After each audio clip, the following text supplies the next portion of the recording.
here. I see you. You ready? You ready? I was like, well, we got this. Okay, don't worry about it. I got you, Jovi. All right, so we're gonna go ahead and start. You ready? Ready like Freddy. Yes. All right, Giggle Gang. Welcome, welcome, welcome. I am back. I'm so excited. You better get him with the shoulders. Yo, I have someone who is, I have to say, is an inspiration to me. My sister, my friend, sister in Delta, sister in life, whatever you want to call it. Let me not go to church right now. Go there. Listen, the doors are open. Listen, is the congregation? Are y'all here? So yes, Goo Gang. I have Miss. Well, do I say Jovian Zane or is it yeah Peters? Yeah. Like, what do I?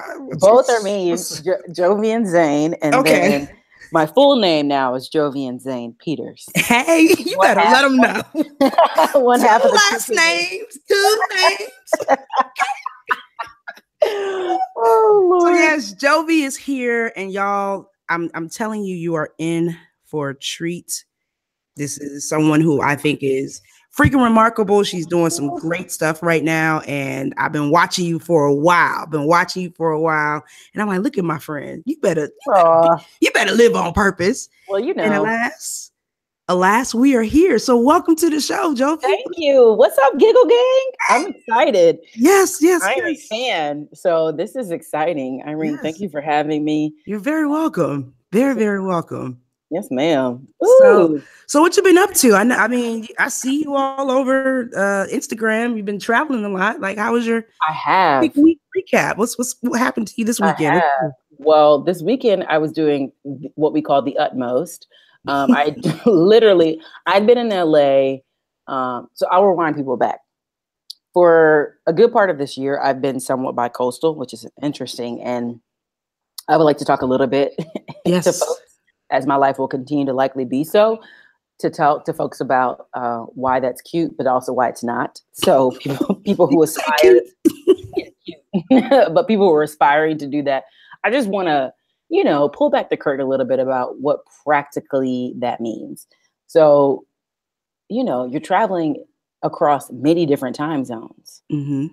And your body, if you're over the age of 21, okay, I'll give you 25. Right. Begins to tell you things like, oh, sit down. It begins to tell you things like, but you need a nap. It begins to tell you things like, you can't work on this plane because you need sleep. Or tell you things like, you thought you could, but nah. So the cross-country trip, unless you're flying Delta, hallelujah, loyal Delta customer here. Unless you're flying Delta and you've got a nice upgrade situation happening, I just think that it really wears on you. Yeah. You got to have a plan. You got to have your travel outfits. So this past weekend, I was traveling back from LA where I've been for a week. And I've been out there speaking at the We Rise conference, which is amazing. I encourage everybody to look it up. We Rise. They did this incredible art exhibit focused on mental health and engagement and social activism. And I mean, they had dope speakers out there like everyone from Jesse Williams to Rosario Dawson, YG, etc. And then little old me up in the place to be. So it was great. Don't do that. That's right. We don't diminish, but big, strong, tall Jovian. That's it. And the place to be as well. But it was a blessing to be there and to share what I could.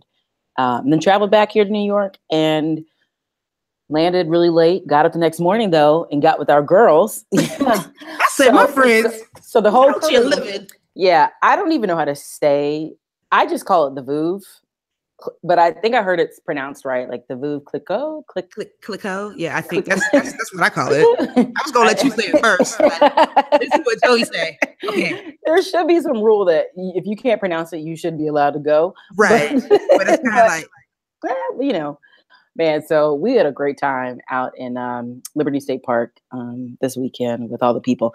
I will tell you though, so that party, the Vouv, at one point it was a very, as I've heard it and seen online, a very waspy event. I was just about to say, because everybody there was Black this week. Oh, girl, it's a wrap. We took it. It literally was reverse gentrification. Like that event is no longer. I'm here for it. Yeah, it's over. It is over. It was so funny when we got on the boat to leave Manhattan and to go over to that island. They had Biggie playing and Total Can't You See? And I said, well, I think we realized what's happening here. Somebody come Diddy Bop real quick. Listen, like Irene, it wasn't even top 40s. It was old. I was like, okay, yeah. So we had a ball though. It was cool. I saw, and everybody looked pretty and immaculate, just well dressed and comfortable and out, just ready for the summer. I was like, what is this? Is beautiful. But I expected nothing less. Yeah. As Tony would say though, there were some people, because it looked like it was going to rain. It was teasing us a bit. Some folks didn't quite get the outfit prepared for the temperature. Ooh. So, a few casualties of clothes and whatnot. But I feel like we did the best we could. You guys did. I'm here for it. I'm here for it. We did. On the other hand, I took a sabbatical from hanging out just for this weekend. Well, you've been doing the most. I have. This is true. And I spent the weekend like purging because just need to get my stuff. Yes, it is. Get my stuff together. So I stayed in the house for the most part. But I enjoyed social media watching y'all. It was great. We tried to inspire and have a good time. A purge is important. I'm glad you mentioned that. It's critical that we allow ourselves time to stop, reflect on what's necessary for us, and then release what doesn't serve us anymore. We hold on to so much. And then we wonder why we are still not feeling like we're serving an abundant life, or we don't feel like we're in a space of abundance. It's because we have old things that are out of season taking up space, and we literally cannot consume new things. I mean that, of course, from a practical perspective, but spiritually, emotionally, it's the same. It's like Jovi, where do you get your gift of gab from? Like, you just have so much insight. Like, you sound like somebody's grandmother who has been through life at least 6 times. Not 6. It's like, and it's always like, damn, I didn't think about it like that. That makes perfect sense. And I think that I have good sense. But damn. Stop this. When I was growing up and I was a baby, my grandfathers, both of them were Baptist preachers. And so I was like a granddaughter, running around the church and whatnot. But the way that I looked when I was first born, I looked like my great grandmother. I was a cute baby, and yet something about me looked old. And don't try to call me Benjamin S. Button, because it wasn't all of that. But like, I had this kind of thing about me, and apparently they called me Mother of the Church, because I would just waddle around once I could walk and look at people and point like I knew what was going on. So people have been telling me like, "Oh, you've been here," and maybe it was. Have you ever thought about that? What did you inhabit before you were here? Do you think there was some other body or spirit? I do. I really do believe that I was a performer. I'm dead ass. Yeah. I believe that I was here before and I was on somebody's stage. I don't know. I can see that stage. But yeah, because even from the time that I was a child, like there's video footage of me that I need to get from my mother. Yeah. When I was younger, we would go to birthday parties. I would be dancing, like absolutely for anybody. For anybody, like if there was a dance floor or stage, I would be on there by myself, like getting my entire. And I know you've seen me in live in action. I'm like, absolutely, because you join right in. Like, let's go. Absolutely. Come on, I'm gonna give you a quick 8 count. Let's go. 1 and 2 and okay. And 4, 5, 6, 7, and 8. Boom cat. Boom cat. Girl, I'm about to hang up. Ooh, the giggles. No. We have so much more to talk about. So, speaking of your gift of gab and you being able to just speak, purpose into anything almost, and speaking in front of groups, I want to ask. There's a segment of the show where I ask, "What's the most ridiculous?" Oh, God. And I know you've been doing this for a while. Like, this isn't something you just woke up yesterday and was like, I want to go talk to Google. I want to go talk to, like, this is what you do. So what's the most ridiculous thing you've done to prepare, or right before you got on the stage, or, whatever, in front of a room to speak? Like, what's the most, because I know you, and I'm like, all my friends are ridiculous. So I know you got something where it's just like, you may not have done it. It may have been a mistake. It may have just been a blunder, whatever it was. What's the most ridiculous thing that you can think of in this moment that you've done to like, just get ready? Well, you know what? Here I am just about to bear my truth for the FSG podcast. Let's go. This isn't For some people, this is ridiculous. For me, it's actually just a necessity. So I can't even say this happens one time. It happens all the time. Oh, Lord. And I think this is the way God just continues to make sure I stay humble and connected and held to the cross. Okay. I'm a heavy sweater. Like, I'm sorry, but I'm just thinking about one of your Instagram posts where you went to the gym and you were like, I don't want to see anybody because I smell really bad. Oh God. Anyway. That smell was different because it was like, stress sweat is something else. Okay. But before I give a speech, I'm always really nervous. And thankfully it doesn't like smell. It's just like a flood. Yes.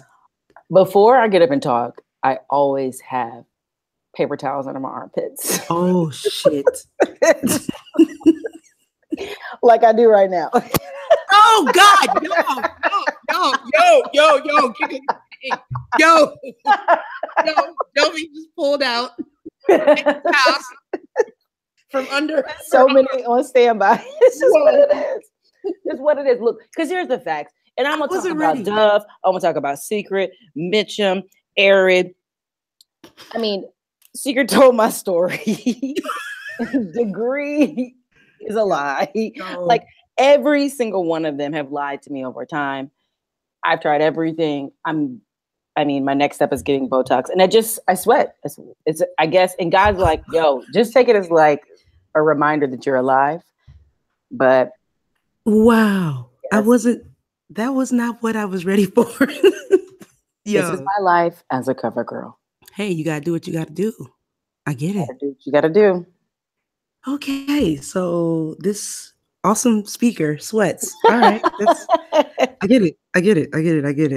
So we're gonna get into a little pop culture really quickly. You know, there's been a lot going on. Just a lot. When is there not? I don't understand what's happening in the world today. So the last couple of weeks have been all about Pusha T and Drake. And I heard you literally. Yeah, the Pusha and the T. Mm-hmm. Yeah, Pusha and the T. You know, and we don't have to rehash everything, but you know, the last of it was the story of Adidon, and Pusha really took it there. Yeah, and everybody's been waiting for a response from Drake, and then it came out yesterday, Tuesday, that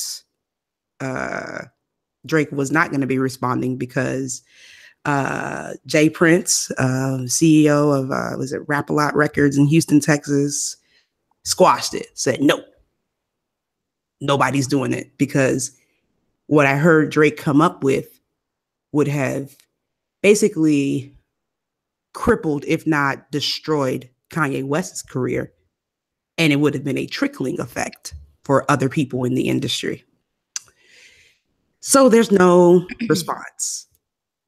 I just kind of want to get your perspective, if you have any, on this whole charade, this whole rap beef, and people saying, but it's beef, so nothing is off the table. There are no limits.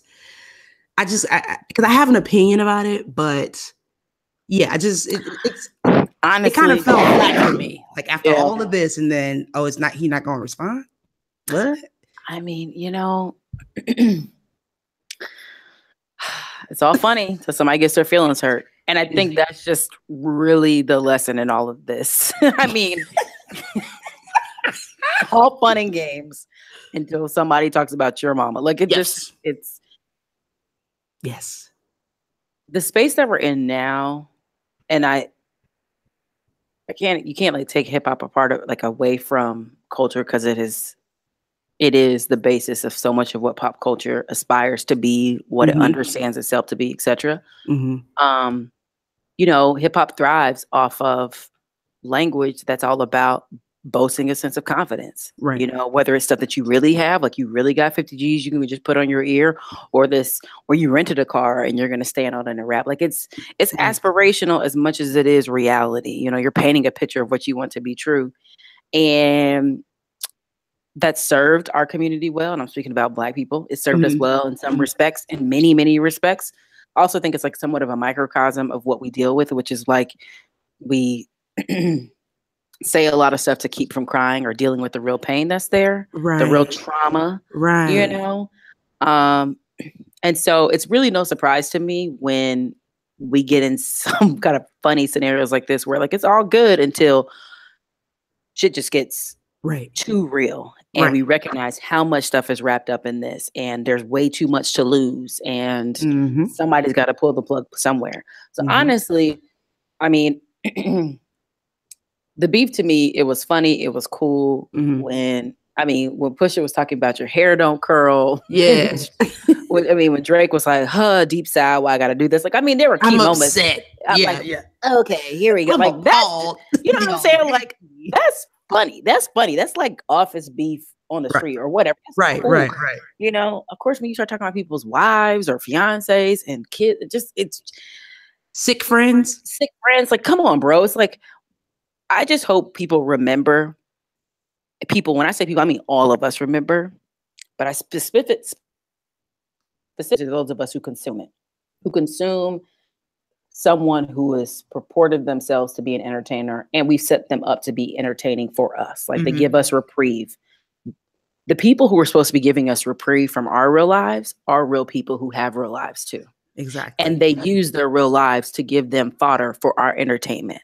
Exactly. And it is a wear out to do so. Like that's the real talk. Like I think the thing I've learned the most in the circle that I'm in, having a lot of friends who frankly like are celebrities and habit in the entertainment space, it's crazy the way we can have these ridiculous expectations for celebrities and the way they should interact with us and deal with us. And we completely forget that there are real life consequences to stuff. You know what I'm saying? And that's what I'm trying to get people to understand. Like people are like, oh, well, what about Tupac and Hit 'Em Up and Biggie? And I'm like, you do realize, bro, Tupac and Biggie died. Like they're not here. Like they legit died largely because of this beef. Because they had homeboys and crazy fans and all this other stuff. Oh, well, what about Nas and Jay-Z? You do realize, I think it was Russell Simmons and some other folks. I may be reaching. I feel like Louis Farrakhan at one point got involved in this Jay-Z and Nas beef. People were like, yo, it's getting kind of heavy. Like, all right, stop. Because people could see what was happening. So that's why I'm like, yo, it was a low blow. Yeah, I kind of felt some type of way. I'm like, Jay Prince, really? You cut it off. All the fun away. But obviously it needed to happen. Like the man is saying, and if it's true what he's saying, that this would have completely shut shit down. Like, oh.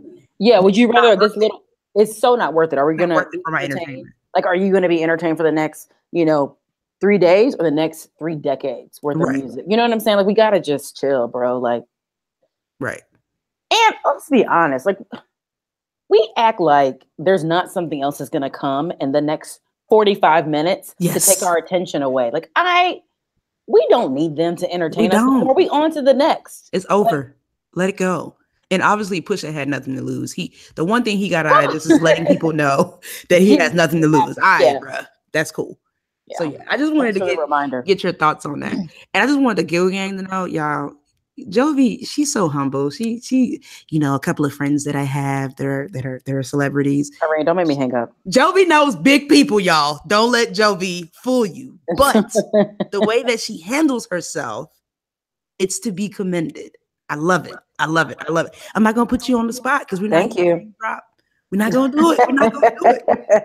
No, we're not. We're not. Just know that I love you for it. You have no idea. I think you know because randomly I'm like, Jovi, I fucking love you. You send me so much love. Oh, your random text of what I call the poor. they're the best. They're the best because I feel like we just have to uplift each other. We really have to. Like, and people don't do it enough.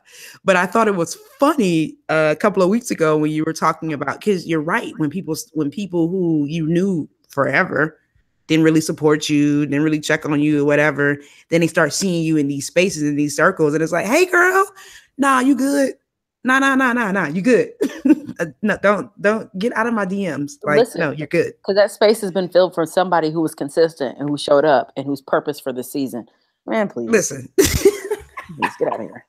All right. So It's crazy. So no, but definitely, I yeah. People, We'll just listen, move people on are from it. People people are will love to come knocking when you're not home. right. It's like I'm not going to answer though. Like what I've the left. audacity? Are you serious? Anyway, moving on to some sad news, and I think that is very important because of something that you mentioned earlier about a group that you spoke with yesterday.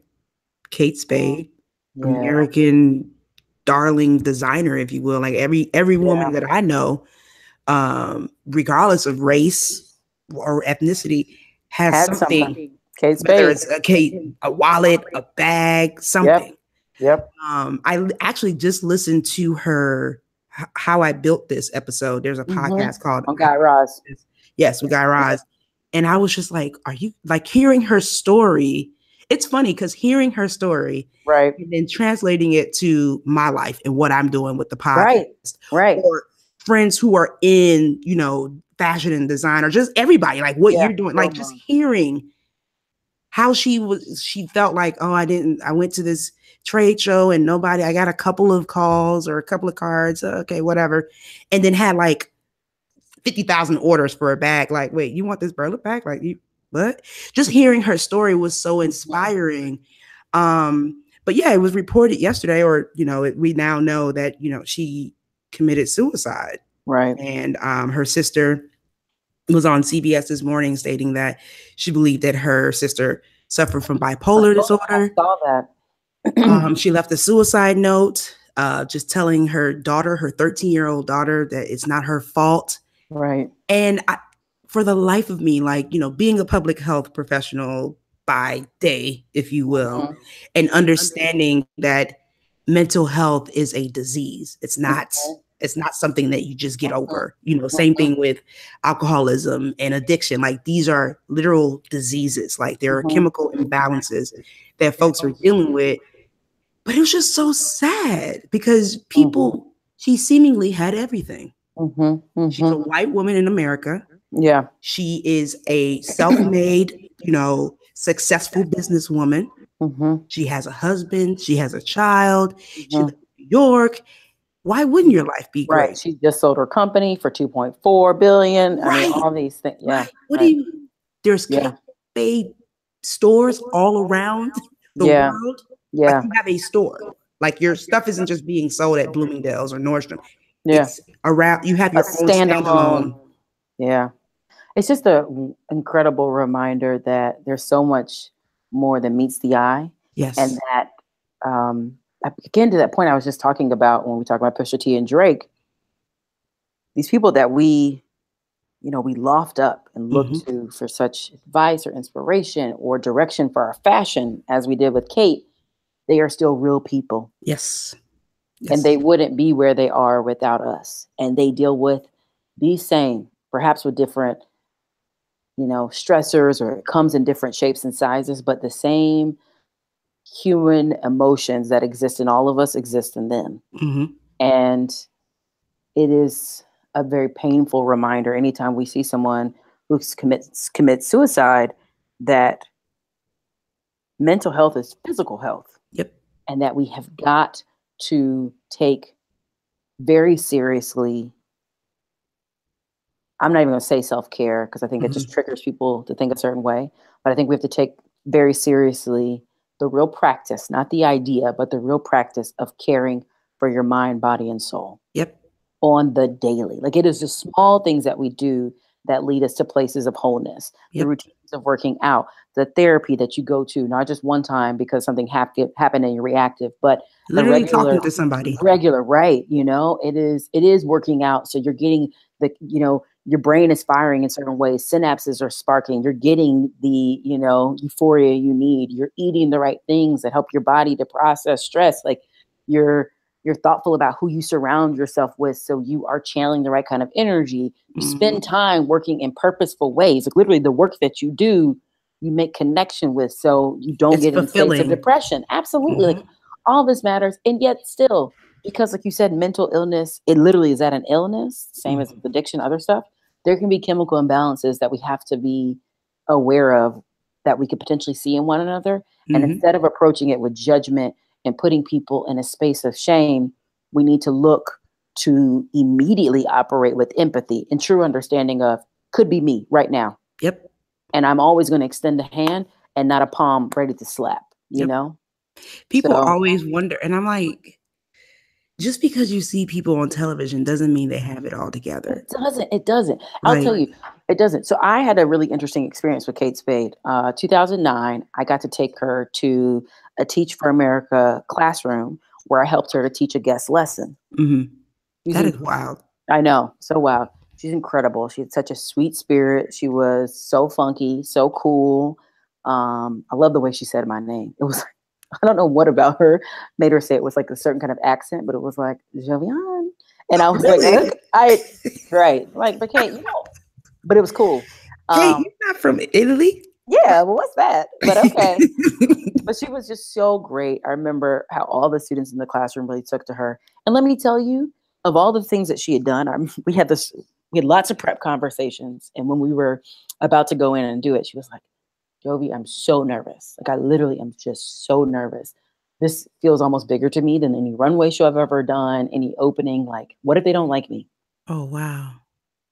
What if that was Kate Spade. What if they don't like me? Yeah. So a reminder, no matter what it may look like, there's a sense that we all want, which is to be seen, heard, and valued. Yeah. And appreciated for what we put out in the world. And in a lot of respects, she got that affirmation, but you know, it just didn't translate. I mean, anyone who knows me knows that I'm a huge Michael Jackson fan. Huge. Oh, everybody knows. Everybody knows. Or not. Exactly. So when he passed, it was just like, what? Oh, what the hell? Like, but for years, I was like, Michael Jackson is not a happy person. Yeah. I don't know that Michael knows how much people appreciate him. I don't know that Michael knows. You know, it was just little things like that. I remember one interview, I think it was Janet Jackson. This is at the height of Janet.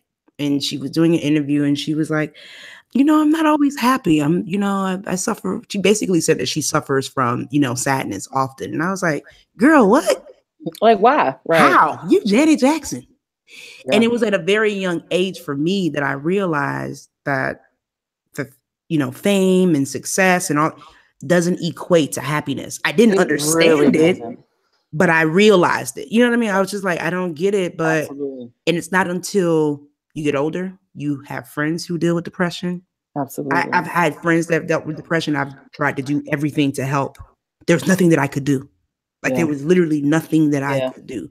Yeah. Like, what do I say? You can't love anybody out of depression. You can't pray anybody out of depression. Like they seriously have to, seek help and do those things that you mentioned. Like you have to put certain things into practice. Yep. So yeah, my heart certainly can't do it alone. But the things that you talked about, the prayer, the loving, that stuff is also necessary in order for the person to continue to fight. Yes. To get the help, it's like, oh man, this is really touching me right now. Because even as I'm in this space of planning something that I know is going to continue to change people's lives and be a big deal, with Day of Purpose and whatnot.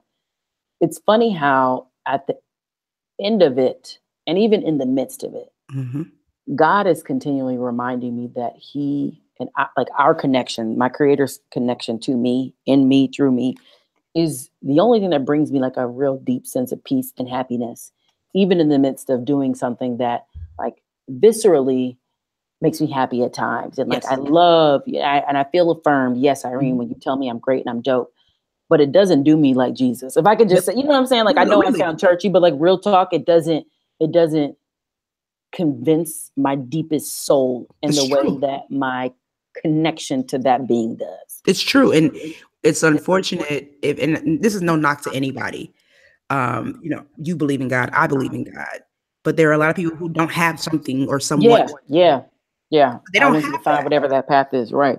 So whatever your path is, please find that. But you're absolutely right. Like people could tell you forever, you are the best. Oh, great. And it's like, but inside I feel like, okay, I'm not adequate enough or I'm not ready or whatever. But then you got to have that talk with God and just kind of be like, let's keep going. So yeah, my heart really aches for her family, especially her daughter. Like, oh my, It's like, what do you do now? Like, how do you, that's hard to overcome as an adolescent. Like at 13? 13? You know what was happening to our bodies at 13? Oh, I'm out of here. Yeah, we have to keep her in consistent covering and prayer because it's gonna be a road. It is. And not to segue in a ridiculous way, but you said road, and I'm just thinking the NBA finals, the road to the finals. I knew what you were putting down. I picked up what you put down. So, y'all, Jovi is a huge LeBron James fan. Yep. I too, unequivocally, used to be a huge LeBron James fan. Now, full disclosure, if I had my way, the Miami Heat or the Houston Rockets more so would be in the NBA finals. But because of who's there now, I'm actually rooting for LeBron because I cannot stand the Golden State Warriors. Like, literally, I cannot. Y'all, I don't trust Steph Curry. I don't care what anybody says. I don't care how God-fearing y'all say he is. Irene. Listen, he drops more F-bombs on the court than the Chris and Pasta, but that's beside Irene. Yo. Irene. Yes. Can we talk about that just real quick? Yes, please. I'm like, y'all. Because there was a clip, this dude, I don't remember who this guy was because I don't think I trusted him as a commentator, so I kind of skipped on. But he did have some dude on ESPN. It wasn't Will Kane. I don't like him, but I forgot who it was. But one guy was like, what's the deal with like all the other NBA stars not liking Steph Curry? And I was like, oh, really interesting, because there's something about him that just does not vibe with a lot of people that I think other folks perceive to be authentic. Yep. And I'm just not sure what it is. But I tried, sans my issues against obviously whatever team LeBron's on and the Warriors, like forget that. Like I tried because on a principle level, I was like, I should like everything about the Currys. Yep. Like they vibe with my brand and who I am as a person, things I care about. Like they love Jesus. I think we went to some of the same church camps, blah, blah, blah. But there's just something that doesn't feel don't quite curl all the way. And I don't know what it's not genuine. It's not genuine. Something about it is very disingenuous. I don't care what anybody says. It's just something about it where I'd be like, ooh. Is that what it is? Yes. I could, part of me is like, the entire Warriors team basically reminds me of dudes in high school who always wanted to be cool, but never really were. Yep. Who would be the ones to be like tapping someone on the shoulder, and then when the teacher turns around, they're writing it. Like they just seem like a like Draymond Green. Oh my God. No, it's like the douchiest assembled team of all time. That's exactly douche. They're a team of douches. Oh my God. That's it. Can't. That's exactly it. Just can't. So I gotta be honest and say there was something mildly about the way I saw Klay Thompson talk the other day. I told George about it. He was like, what? But there was something about him that I was like, oh, I think you just got caught up in the wrong group, bro. Yeah. Like he's not there's something about him that's like, he's might get authentically in himself. Yeah. Like, I feel like he's really like that. I think everybody else is just, they just try too hard. They try too hard. They try too damn hard. So for me, except for Kevin, who's never tried to brush his hair. Listen, I really want Kevin to just shave it all off. I like Durant. So just some background for you, Jovi. I always loved LeBron James from the time he was at Cleveland when he first got to the league. Loved him. I thought he was great. I was like, I root for the Heat, I root for the Rockets, and I root for Cleveland when they're not playing those two teams. Cool. Right. Then he came to Miami, and that was my guy. About to say, what? I remember this. Yes, you do. That was my guy. Right? My guy. But then he left. But you wait. He left and went back to Cleveland. So I guess I have to break it down for you the way that I have broken it down before. You leave one relationship, the relationship is tumultuous, it's terrible. Right?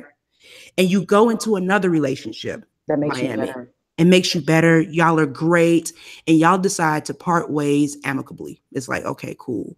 Because when LeBron left the Heat, we was like, all right, that's what you want to do. Mm-hmm. But then your boo leaves and goes back to where he came from. You like, wait a minute. Like, they burnt Jersey in the street, bruh. Like, they don't even really fuck with you like that. But okay, all right, cool. You went back to Cleveland. I'm kind of looking at you sideways. That's my thing. Because I've never turned. I get really emotionally involved. I stopped following LeBron James on Instagram and Twitter. LeBron don't know me, Jovi. These are things that I have to pray about. Extricate yourself. I know. You don't know me. I tell you, I get it. I'm good. I was like, I get it. I'm good.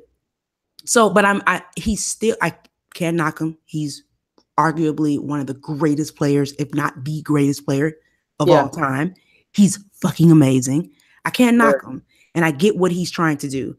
I just think that LeBron he's currently in a situation where he's never going to win a ring while he's in Cleveland. You mean another one? Another one. I think he's got to go to the West. Okay. He's not going to win a ring on the East. It's just nobody can beat. I don't know that anybody can beat the Golden State Warriors or Houston. I got some thoughts. So go ahead. Yes. So I got some thoughts. First thing, real quick.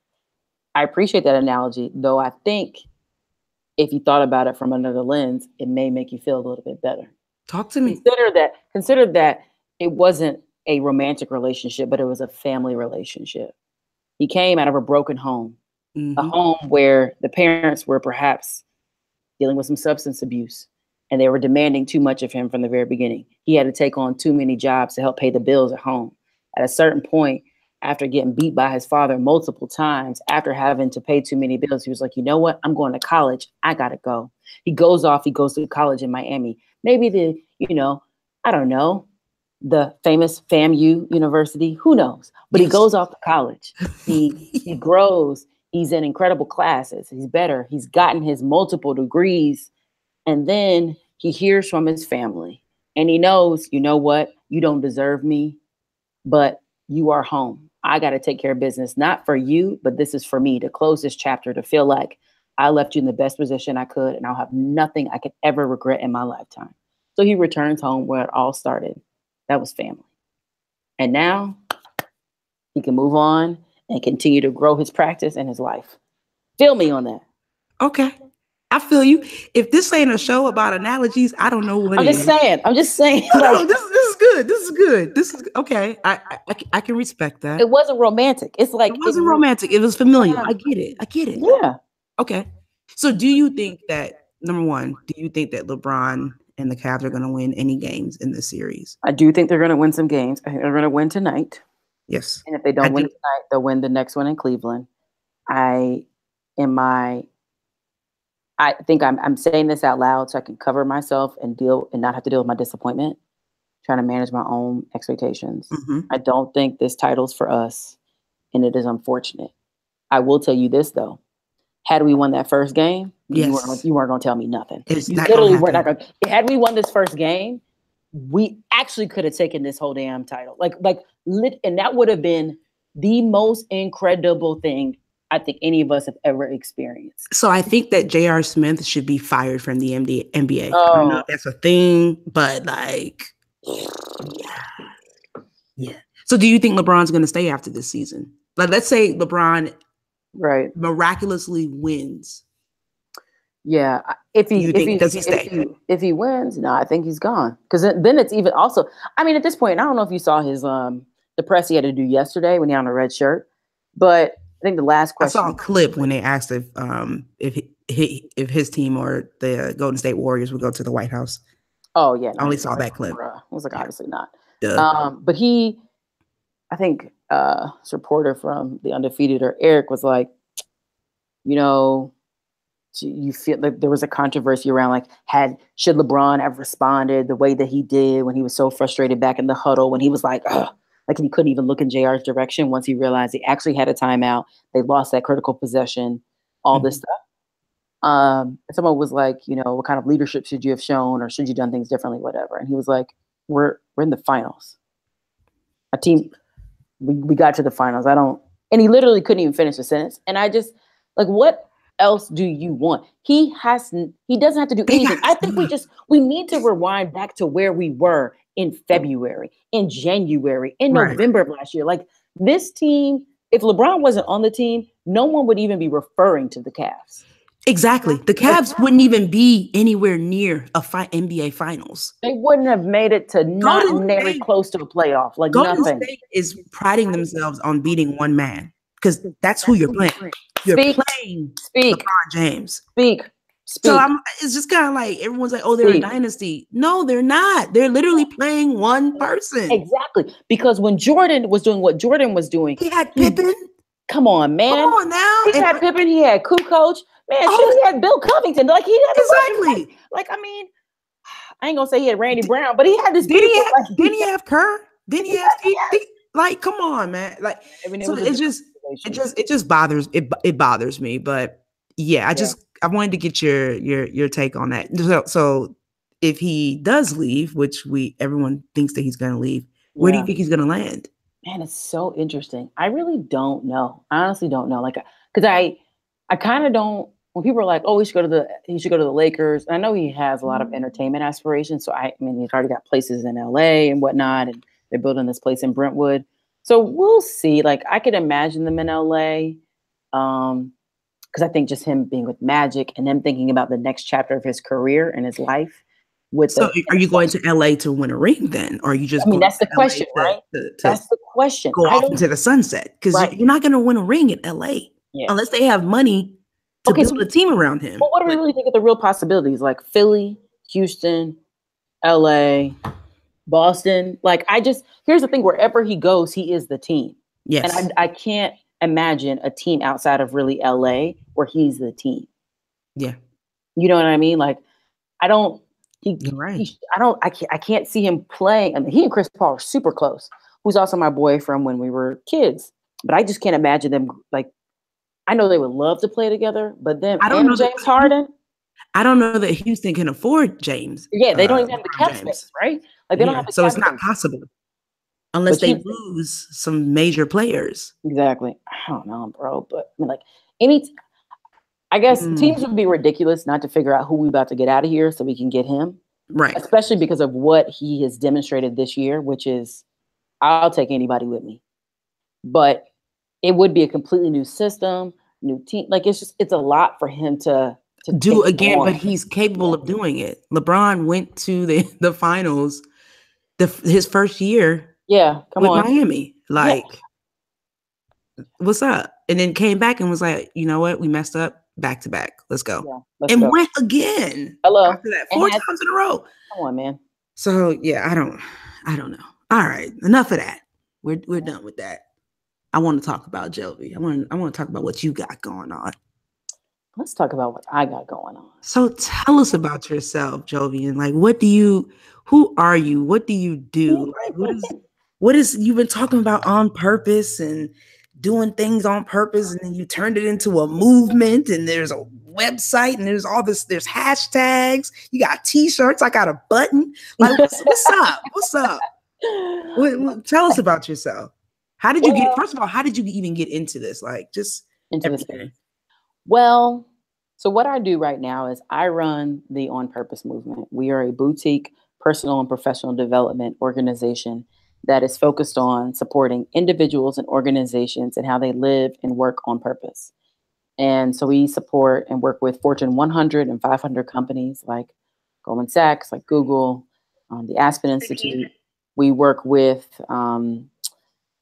mission-driven organizations, charter school networks, the Robin Hood Foundation. I mean, I could run down the list, but we support organizations across different sectors and helping them to create the kind of culture and organizational practices that allow them to be purposeful in how they live out their values. So you walk it like you talk it after you work with us, essentially. And we do executive coaching, training and development. We do strategic organizational design work. But essentially, if organizations like, we have a whole bunch of managers who need to be better at managing, we can come to a manager training. People are like, oh my goodness, we need our employees to feel inspired. This is the end of our closing sales meeting. We want them to find purpose in their work. We'll come to a keynote. They're like, oh, we we want to come up with a set of organizational values that drive our actions, but we don't know where to begin and we don't know how to build them into all that we do. So it actually helps us do our work every day. We work with organizations over time to build out their organizational core values like leadership, integrity, diversity, and inclusion, and then creating the actual systems and metrics that hold people accountable to walking the walk.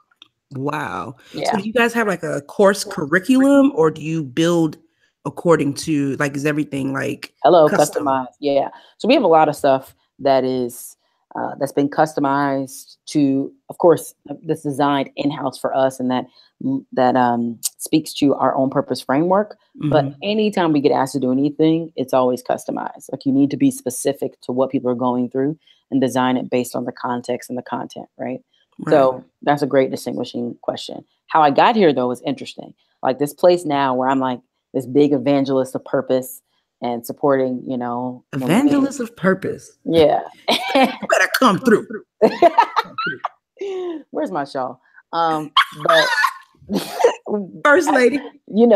But why I do this now is really because I, like many people, went through a point in time in my life, which I wouldn't say is going to be the only time I think it could recur. It just, that's why it's important to stay connected to your source.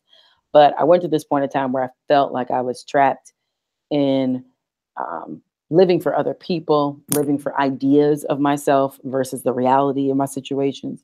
I felt like I was living really by accident, and I didn't feel a deeper sense of purpose to my work and to my day-to-day routine. And I left the corporation that I was with at the time. Thankfully, praise be to God, got out of that and went through the summer in New York of trying to rediscover my why. Like, why am I here? You quit your job. I was in New York. It was I think Mom's birthday. That's when I left Teach for America. The wonderful place that it is. Yeah. Yes. So this was prior to. Okay. When I got this clarity, this started like in 2008, and it got more crystal clear for me. Like, this whole mantra of living on purpose really started in 2010 for me. And I just became like this simple question I would ask myself every day of like, what are you doing today that is purposeful? How are you living on purpose today? And it became like this gut checking question of, is what I'm about to go do on purpose, or is it just because? Like, why is that important? Why was that so important to you? It was important to me because I drained. So there was some misallocation of my time and resources that was literally sucking the life out of me. But I understood that. It felt important to me because I mentally and in my head didn't feel connected to my experiences. Like, I just felt very... I just was kind of doing it. I stayed at that corporation for longer than I should have. I used to work at Black & Decker. I'd stay there longer than I should have. My performance had been really strong. I've been promoted 3 times in 3 years. And in the last role that I had, I was struggling. And I was struggling because I didn't like the work. The environment wasn't optimal for me. And I had recognized that my decision to stay there had been rooted in fear, confusion, and a lack of feeling closer to my why. And had I been paying attention, I think I would have I wouldn't say had I been, but when I was more intentional about slowing down and kind of paying attention to, well, what are the things that really drive me? What are the things that I've always loved, that have inspired me, the kind of environments where I've thrived? What do they look and feel like? What do they sound like?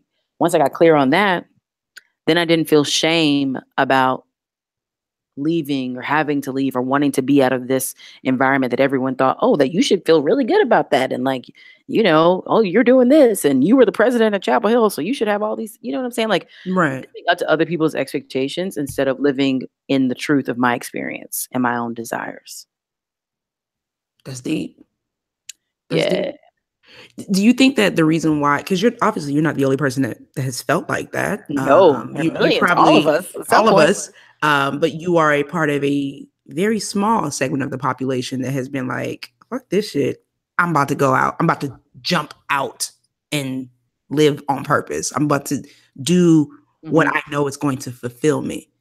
So 2 questions for you. What do you think it is that stops people outside of fear, Yeah. stops people from making that jump like you did? And what was it that helped you make that jump? Yeah. Well, I always say this, you can't be your best self by yourself. True. You gotta have a This village. is real rap, all facts. What stops, I think, a lot of people is they don't feel the support that would be helpful for them to making a different decision in their life. And I want to be clear to say, like, jumping out and living on purpose, it doesn't have to manifest itself in a way that I think a lot of people see, especially our generation. Yeah. It's like you scroll and it looks like, oh, you're an entrepreneur and you get paid to post these things and you whatever. Like, There's purpose, work behind yeah, yeah. Like purpose isn't equated to entrepreneurship. Right. I want to be very clear in saying that. I think purpose is much larger than that. The way you understand how you live with intention is deeper than just your job choice. It's about all kinds of decisions you make that influence the way you decide to show up in the world and have a positive impact. And so what I think stops a lot of people is feeling like, man, I don't have the support to do it. I don't know. Like I have no one to talk to about what's going on. I don't have somebody who's going to like be in my ear supporting me, you know? So I think that really stops people. And I think there are some practical things that stop people too, outside of like the network. Sometimes people need more tangible support in order to make different decisions, whether it's like, you know, some finances, or like a certain amount of responsibility they feel like is on them and they're not getting help from other people. So, you know, I think it's important for people to also ask for the help that they need. Absolutely. We get so tied up in what we see on social media, and then our pride doesn't allow us to ask. And it's like sometimes just a simple ask will get you pretty far if you just ask. What's the worst that's going to happen? They're going to tell you no. Yeah. Okay. And if you've already assumed that, then you've already lived in the no. Why don't you try to live the yes? And I always tell people, don't tell yourself no. Let somebody else tell you no. Don't sell yourself short. Don't tell yourself no. Yeah. Okay. So you decided so walk us through this. So you decided to, you know, leave corporate America. Yeah, I left corporate America. I thought about business school. Back to this, you can't be your best self by yourself. I was in MLT at the time. One of my coaches, or my main coach, the incredible Holly Jackson, she just poured into me in a way that helped me to see the things that I couldn't see in myself anymore. And you need that. You need people to mirror back that which you can't see. And she helped me to recenter on my values and what I call like the breadcrumbs, the little moments that lead you back to understanding of yourself, those crumbs that would take you safely home. She helped me through this whole process of writing my B school essays and all that to like, what are you saying, Jovian? Like, what are the themes here that we're seeing that speak to the kind of person you are, the aspirational version of yourself, and what commitments you're making in your life? And that led me to Teach for America, where I was able to make incredible connections between the leadership work I'd always done, the marketing work that I had been doing at Black & Decker, and then leveraging all of that and my networking experiences to then do fundraising and strategy work here. So that's when I started here at TFA. That's actually when I met Kate Spade. Okay. And then I moved, had an incredible career at Teach for America, and moved from doing development into human capital, which is the heart of me. Like at the core, people are like, Jovian, what's your purpose? My purpose is to encourage people to be their best self, period. That's it. Like that is who I am. Like that's my mom. She has this great question. She's like, what's your spirit name? Like, what is your spirit name? Think about that, Irene. Like, what is your spirit name? What's your spirit name? Your spirit name is like the essence of you. My spirit name is joy. Okay. That's like what I embody. That is what I look for. It's what I look to pour. It's what I look to receive. It is like the residue I'll leave. Think about it. I'm thinking about it. The first thing that comes to mind is excitement. Hello. That's what I look for. That's what I love. That's what I like. That's also that's you, Irene. Like if you physically didn't show up somewhere, but your spirit did, you bring confetti. Yeah, I do. You'd bring like the entertainment. You'd bring the fun, like excitement. Yeah, like a Monday moment can be bigger. Yeah, the spirit name. Mm-hmm. Jovi, I told you, you was here 6 times before. You saw my Man. grandma. My mama gave me that. My mama gave me that one. Okay. Yeah. But so what was I saying? Oh, Teach for America has been a great place for me.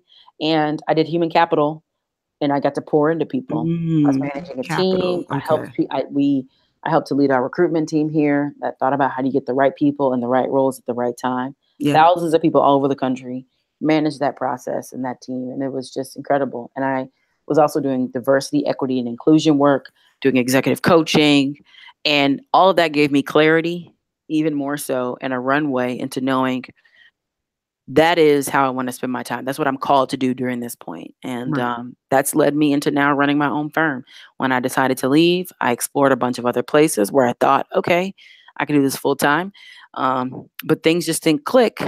And they didn't click because God was like, no, I need you to do this over here. And those same people that you thought you wanted to work for full time are actually just going to be your clients. And so here we are. Which makes perfect sense now. Like it all makes sense. So you have walked us down your journey, right? Mm-hmm. And you're like, this is what I'm going to do. This is my firm. And then Day of Purpose came out of that. Like what? I know. It's crazy. It's crazy. International Day of Purpose came because I was like, okay, everything I do, I talk about purpose all the time. I'm looking for purpose in other people. Right. And I used to ask this big question of myself, of people I would work with, people in my small organization. And we would say, what would happen if everyone in the world was living on purpose? Like, just what would happen?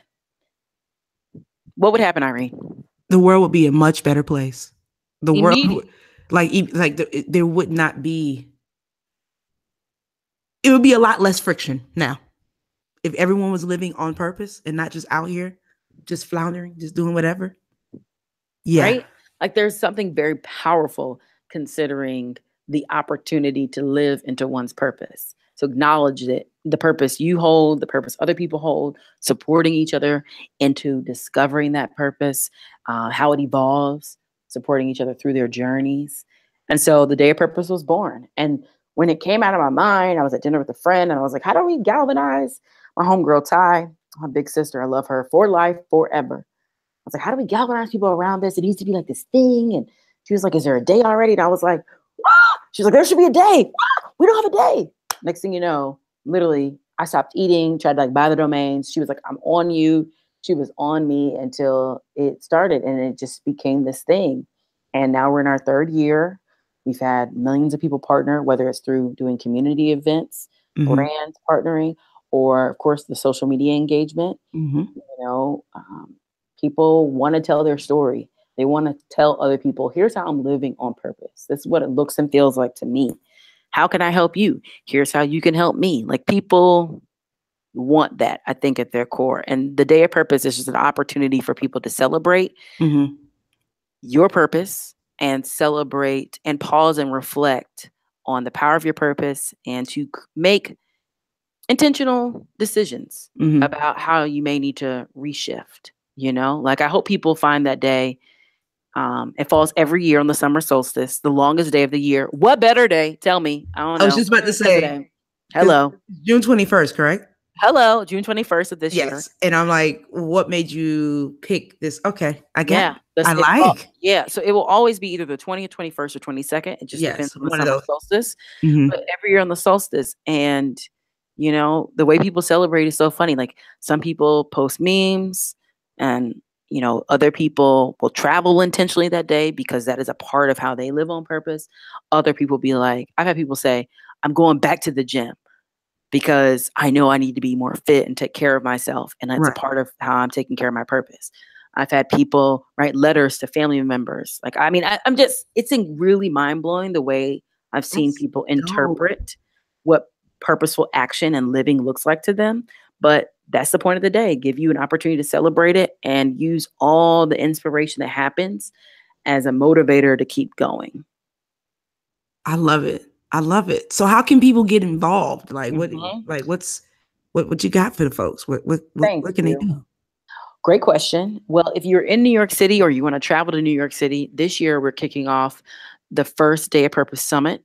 and there will be many more to come. And we're going to, the summit will travel over time and different, be hosted in different cities around the world. But this year it's here in New York, and it's a full day personal and professional development experience where people can get master classes, executive coaching, like all kind of awesome stuff to help people feel more connected to their purpose, and resources and tools to help them do so. Okay. If you can't come to New York, you can participate in the Twitter chat that's happening at 12:30. Hashtag Day of Purpose. You can post, go to our website, dayofpurpose.org. There's tons of stuff up there that helps you to figure out how you could potentially celebrate. You can post online.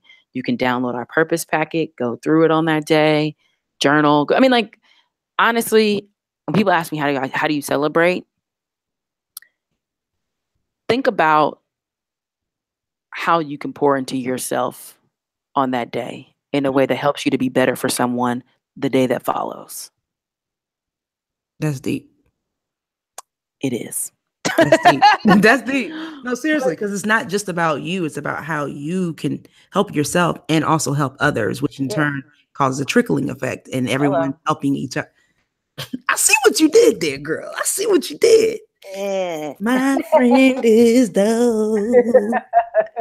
I love it. I love it. So, this is, I don't know. I don't have any more questions for you. Like, you were so. I mean, this has been awesome. This was dope. Oh, wow. So before I get into what's in my beats, like, can you did you give out the not the hashtag, but the Twitter account and the Instagram and all that? Everything. Go to @Day of Purpose. Yes. Dayofpurpose.org. You can follow me @Jovian Zane. That's JOVIANZAYNE. Just that's it. Dope. I love it. Yo, this was pretty dope. So really quickly before we even close out the show, I just want to let everybody know what I'm listening to this week. What's in my beats this week.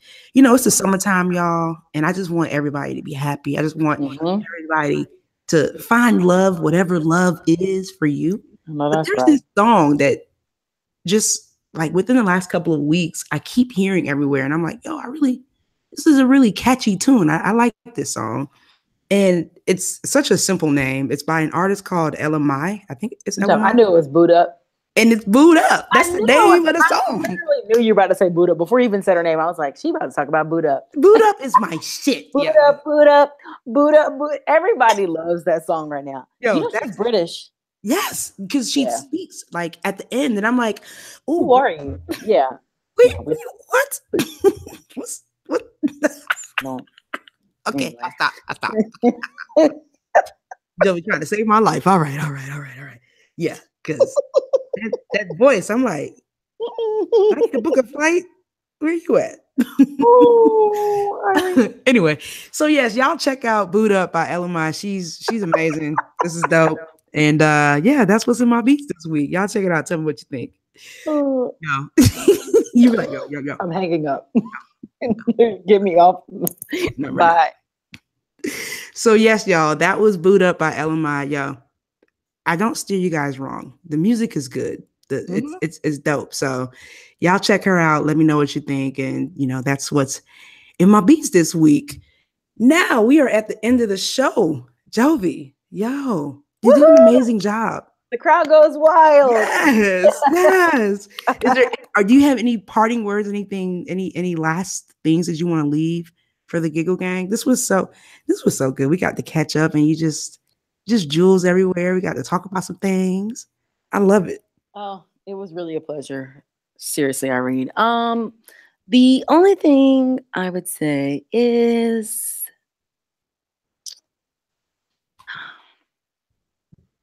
don't be afraid to love someone in the way that you want to be loved. You better say a word. What? Bye.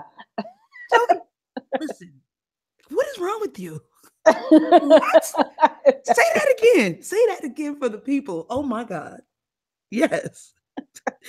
You better speak like you married. You better speak like you happily married, like you know something about this. You better. Yeah.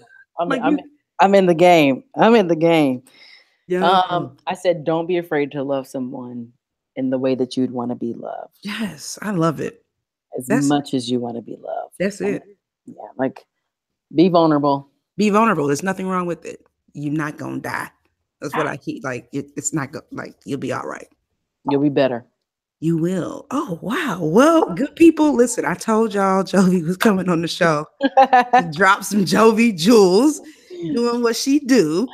And yes, I really enjoyed myself. Thank you so much, Jovi. I really appreciate it. This was great. Was awesome. This was Thank you for having me. You're very, very welcome. Fantastic. I try. Well, I try and do what I can. So yes, in true FSG fashion, tell the people bye. Tell them holla back. Holla back, y'all. Peace. Bye. Oh, that was